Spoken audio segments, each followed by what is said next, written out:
Ang second room namin. Ayan. So, yan. Makikita nyo, merong mga cabinet bawat room.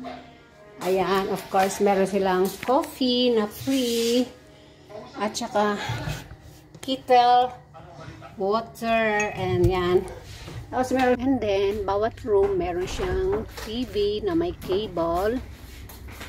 At dalawang bed, isang single at isang double. Since tatlo kami dito, yan, isang bed para sa anak kong dalaga. And that room is also fully air conditioned. Meron din siyang mga veranda sa bawat room. So, ayan, garden view kami.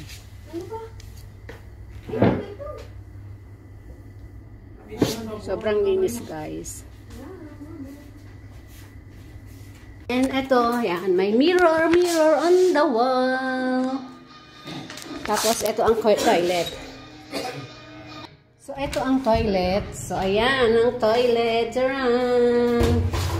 So, ayan, merong sabon, shampoo, yan, merong toothbrush, dental kit, yan, toothbrush. Tapos sabon. Yan. Blower, of course. And of course, yan. Tapos, yan. Di ba ang ganda, guys? Yan ang kanyang toilet. Ayan.